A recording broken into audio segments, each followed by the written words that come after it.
January of 2019, in Relevant Magazine, an article by the name of Generation Change reported this. 30% of Americans now consider themselves to be atheist, agnostic, or non-religious. And of the remaining 70%, 30% are the ones that go to church or feel going to church is necessary, and the rest have dropped out. It said that most people who become Christian do so before the age of 20. As an adult, there's only a 2% chance someone will convert to Christianity. This is according to the magazine.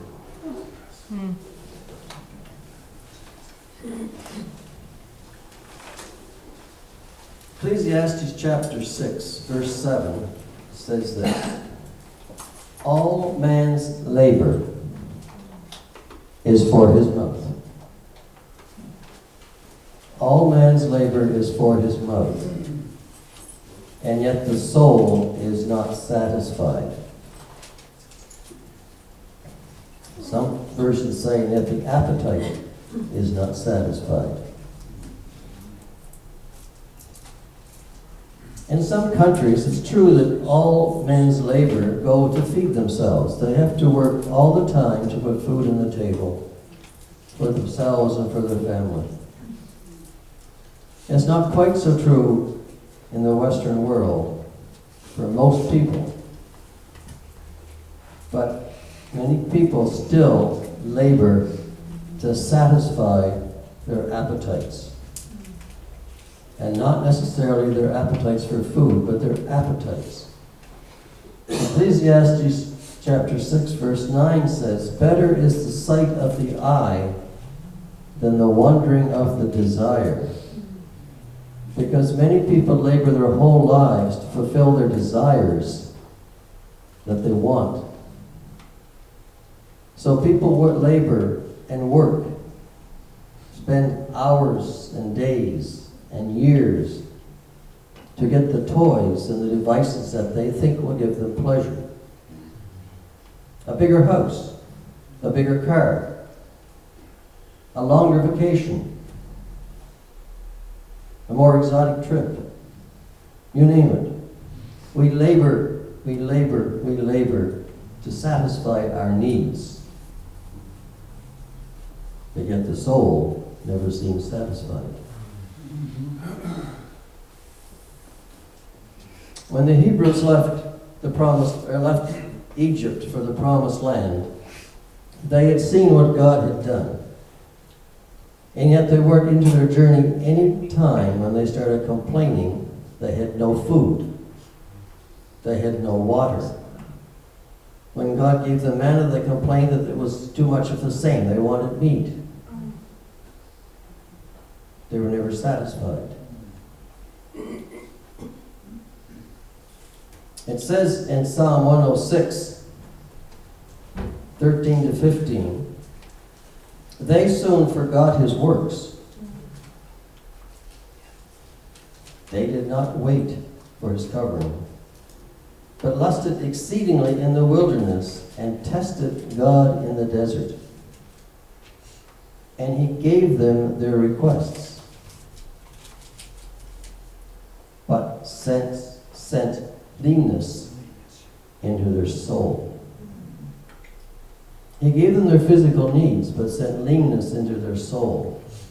And this is what seems to happen today. Many people have their physical needs, their physical desires, their physical wants, but their souls are empty. In Deuteronomy chapter 8, verse 3, it says this: so he humbled you, allowed you to hunger, and fed you with manna which you did not know, nor did your father know, that he might make you know that man shall not live by bread alone, but man lives by every word that proceeds from the mouth of God. In Matthew 4, verse 4, it says the same. It is written, man shall not live by bread alone, but by every word that proceeds from the mouth of God. Proverbs 16 says, the person who labors for himself, for his hungry mouth drives him on. The idea is that we labor all the time to satisfy our physical needs. But how much do we work to satisfy our souls? That is the question, which seems to be the biggest one around now, because if people's souls were satisfied, there'd be much less desire for all the things which people try to feed their souls. Drugs, alcohol, promiscuity, all the things that people use to try to fill that empty spot that's in their heart, which nothing but God can fill. And if that is really the reason, or the answer, why are so few people attending churches? Why are people not understanding or not seeing what they are lacking? Maybe it's because of a number of reasons. First of all, people need to be taken to church. If they not going themselves, they need to be invited to church. I told you a few weeks ago about a story about a man in the U.S. Navy, or Air Force, whose plane was crashed into the sea during World War II. And after spending 40 days on a life raft, he washed ashore on a Japanese-occupied island and was held there for 2 years as a prisoner of war. When he got out, when he was rescued, he spent the next 4 or 5 years with severe PTSD. His main thought was to go back and kill the Japanese officer who held him prisoner. His wife was ready to divorce him, but she went to a Billy Graham crusade and then talked her husband into going back with her. During the course of that crusade, he accepted Christ and went on to have no further PTSD symptoms and became a counselor and a youth pastor.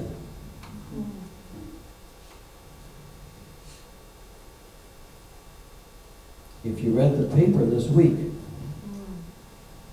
there was a gentleman in there from Stutterton who has been in jail, who has been in drugs, who has been severely traumatized by what happened to him in the past, to the point that he spent most of 10 or 12 years in prison. Someone did not take him to a crusade or to a meeting, but someone went by and gave him a Bible. One simple act by one person to another. He read the Bible. And according to the story, he accepted Christ. He's now clean, no further jail. He has a business, a family, and he goes to church. Thank you, Lord. Thank you, Lord. Redeemed. Sometimes churches aren't receptive to people, though. A story that I mentioned in Bible study about a man in South Africa, a young lawyer who wanted to know more about Christ. He was intrigued. He wanted to know more about this Jesus, so he went to church. However, he was dark-skinned, and the church was an all-white church. They wouldn't let him in. He said that he liked Christ, but he did not like Christians. One person, one church, one night. That person went on to become the leader of India. He was Mahatma Gandhi. And he said very clearly that if the Christians were like Jesus in the Bible, that India would probably be Christian today. Yes. One person can make a difference. Yes. One person can make a huge difference. And all we have to do is stop laboring to fill our desires and start laboring to fill our souls. Matthew says, seek first the kingdom of God and his righteousness, and all else will be given to you.